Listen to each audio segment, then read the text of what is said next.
David. Yeah, you should. I'm trying to call TPM. Just call a shot in.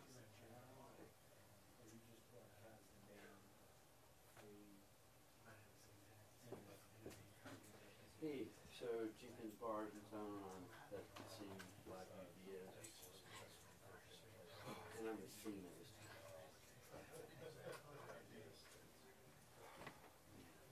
I'm exhausted, sweat.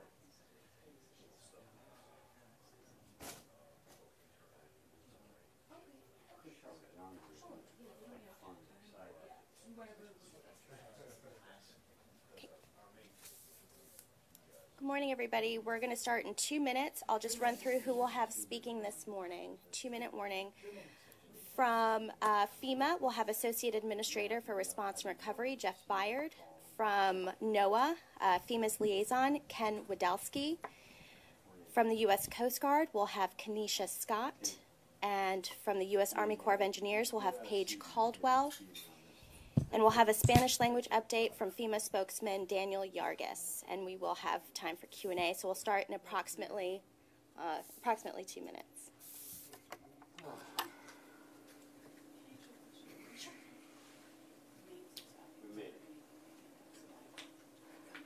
We'll snag it after.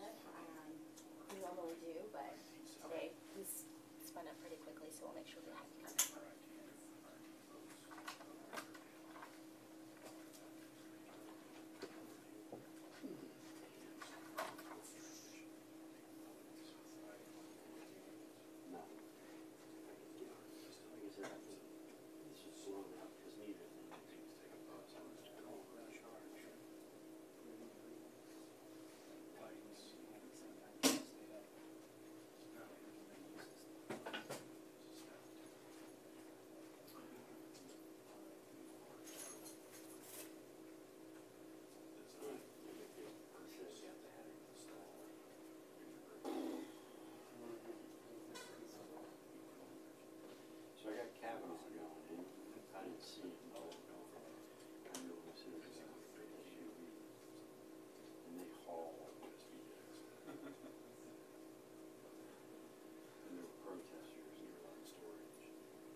That's not like your part.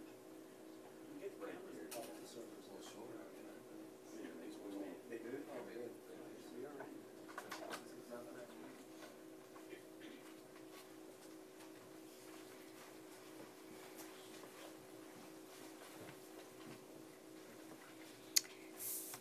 Good morning, everybody. Thank you for joining us today. This will be the whole community update on response and preparation for Hurricane Michael.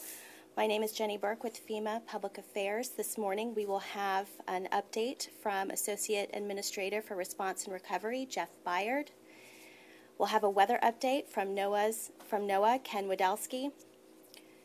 From the U.S. Coast Guard, Kenesha Scott. From the U.S. Army Corps of Engineers, Paige Caldwell. We will have a Spanish language update from Daniel Yargis. And after brief remarks, we will open up for Q&A. At this time, I will turn it over to Ken Wadowski for the weather update. And good morning, everyone. Hurricane Michael was upgraded to a Category 2 hurricane as of earlier this morning. Max sustained winds are now at 100 miles an hour. The storm is likely to strengthen to a Category 3 over the next 12 to 24 hours. So that is major hurricane status.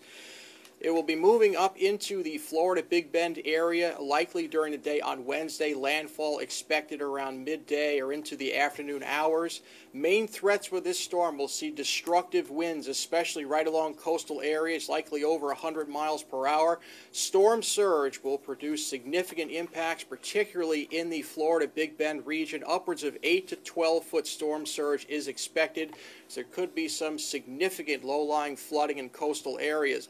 Then the storm will quickly move up through Georgia, expecting some damaging winds up across the state of Georgia, down trees, power lines, and power outages. And then up across the Carolinas by Thursday into Friday, we'll see additional heavy rainfall in North Carolina, where they had recently experienced flooding from Florence. There could be some locally significant flooding, but fortunately this time the storm is not expected to stall. It will be moving rather quickly and then out to sea off the southern New England coast by Friday. And then in addition, we will see a threat for some tornadoes over the southeastern United States with the track of Michael. Again, this beginning late tonight and in through the day on Thursday. The next weather update officially from the National Hurricane Center will come in at 11 a.m. Eastern Time. That is all from NOAA. Thank you.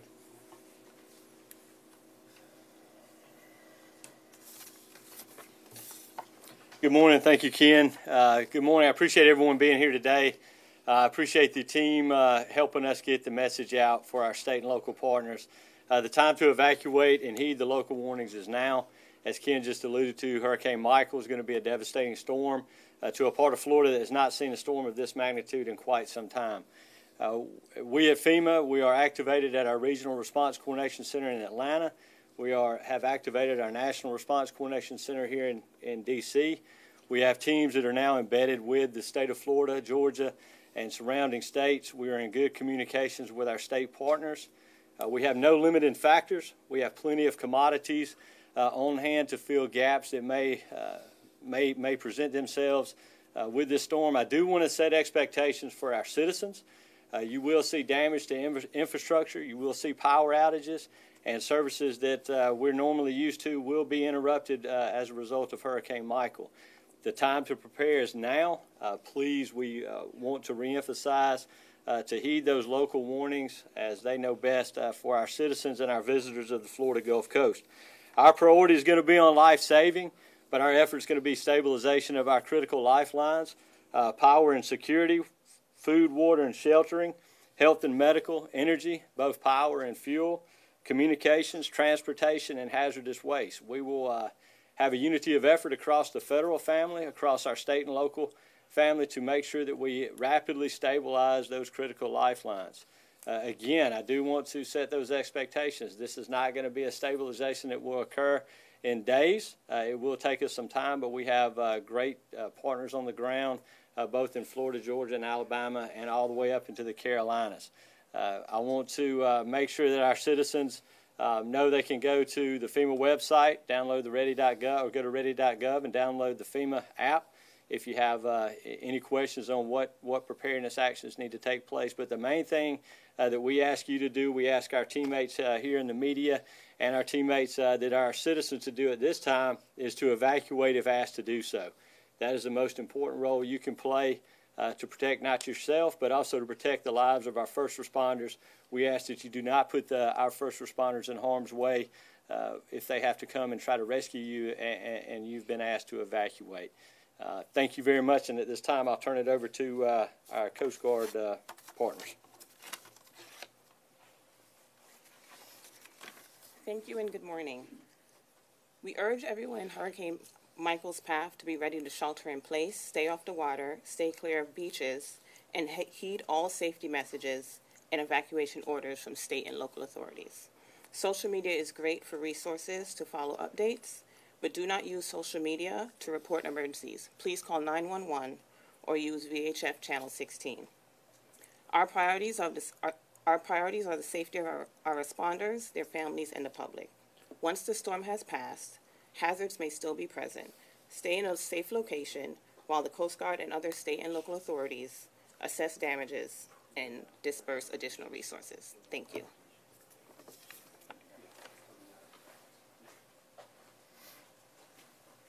Good morning. The U.S. Army Corps of Engineers South Atlantic Division is coordinating closely with FEMA Region 4, and of course we're coordinating closely here in D.C. To provide any support that is required. Thank you. Hola, buenos días. Soy Daniel Yargués de FEMA, portavoz de FEMA. Queremos informarles que esperamos que esta tormenta sea de gran magnitud y que traiga fuertes vientos. Como lo dijo nuestro socio del Servicio Nacional de Meteorología, se esperan vientos de hasta 100 millas por hora, que se alcance una categoría de 3. Esto es una tormenta de gran magnitud. Entonces, las recomendaciones que les damos, por favor, hagan caso y acaten a las órdenes de sus autoridades locales, ya que si tienen que evacuar, si tienen que irse de esa área, por favor háganlo. También se espera que la marejada ciclónica alcance en unos lugares hasta 12 pies, entonces va a traer también muchísima lluvia, agua y olas muy fuertes. Conocer esas rutas de evacuación es importante. Como lo dijo el administrador asociado Jeff Bayer, que por favor también descarguen la aplicación de FEMA, ya que pueden obtener información de refugios si necesitan ir a un refugio, y también alertas de las condiciones del tiempo del Servicio Nacional de Meteorología.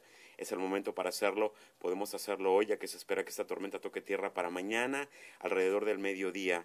Entonces, por favor hagan caso a eso y descarguen la aplicación para recibir esta información. Nosotros aquí en FEMA estamos trabajando con nuestros socios en Florida, en Alabama, en Georgia. Ya tenemos equipos de FEMA desplazados en estos centros de operaciones para poder apoyar y ayudar en las necesidades que puedan tener.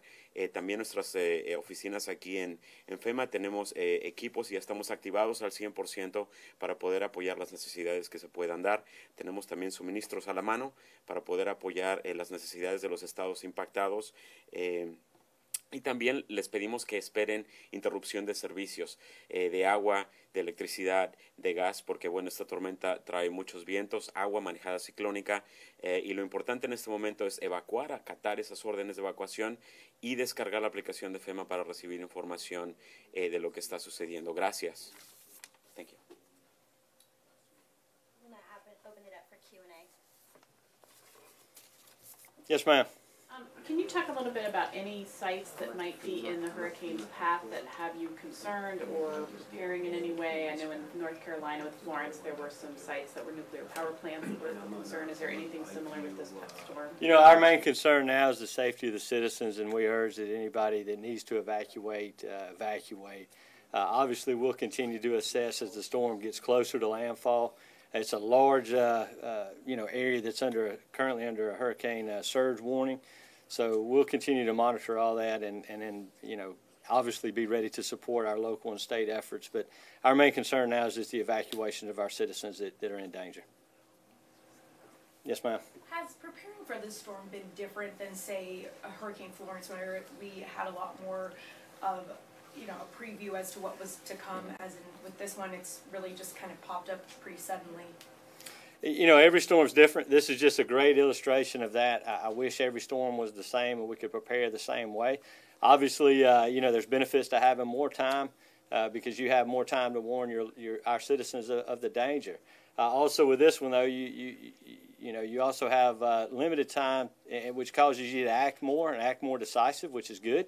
And I believe we're doing that very, very well. We've been monitoring the storm or the disturbance, for a couple of days. But you're right, this rapidly intensifying storm always presents a challenge. But, the state of Florida obviously is no stranger to hurricanes. The Gulf Coast is no stranger to hurricanes. We have some of the best emergency managers in the nation that are prepared for this. We have some of the best first responders in the nation prepared for this. The Florida National Guard is one of the top guards that we have in our nation. and our states surrounding there are ready to support. So when you put the whole family together, whether it's 4 days or a couple of days, we're prepared and we're ready for whatever Michael may throw our way. Yes, sir. Hi, Jeff. Greg Wallace from CNN. With Florence, a few weeks ago, we saw a lot of flooding. Can you tell us what to expect with this storm and what the challenges to reestablishing those lifelines will be? So again, looking at a crystal ball that may not. Hopefully, we're wrong. But with this storm, what I would say you're going to see a traditional, powerful hurricane strike, very fast moving, high surge, and very, very powerful winds. So you'll see more power outages, and probably the damage to the power infrastructure is going to be more significant than Florence because it will be down power lines and poles. So it will take a little more time to restore. But again, Florida Power and Light and the other crews that are coming in are very, very adept to doing that. You're going to see more localized impact with the surge, where you saw a lot more inland, miles and miles inland flooding with Florence. I will have to say this, the states of Georgia and Alabama, obviously need to be prepared. Some of the hurricane force winds are going to go well inland, well into the state of Georgia if it continues on the current track. So you're going to see a lot of debris. You're going to see a lot of power outages. With power outages, everything then becomes compounded. Our wastewater and water treatment plants are now affected.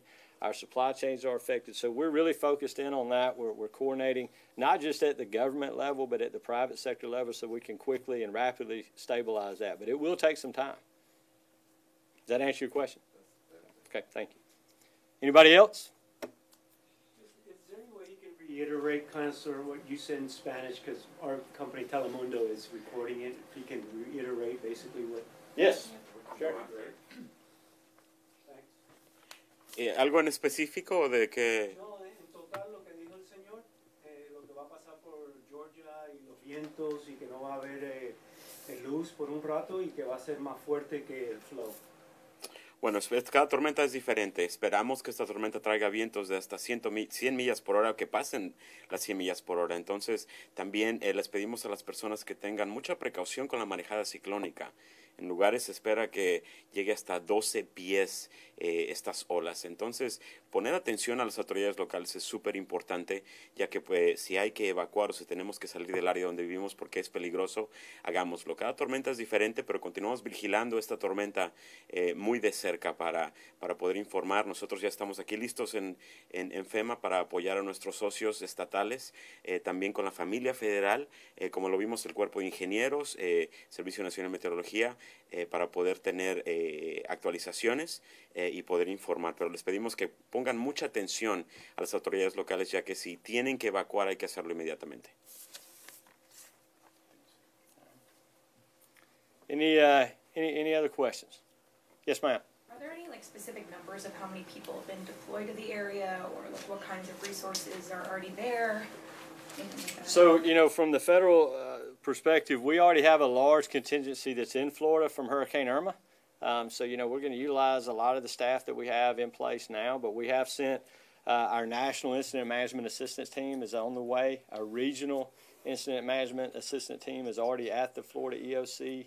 We have a pre-designated federal coordinating officer that's already at the Florida EOC, as well as other staff. We have our Urban Search and Rescue Network all on alert. We have teams that are currently in Atlanta ready to push out. As far as commodities, our stopgap commodities, which are not intended to be the primary source of food and water, but they are just as what we say a gap measure. We have adequate commodities on hand in Atlanta, and we can push those anywhere in the Panhandle. So we feel like we're very prepared for Michael, and again, we're supporting a extremely capable state in the state of Florida and the surrounding states. Any other questions? Well, look, in closing, I want to thank the media. You are our biggest voice at this time to get the message out to the citizens.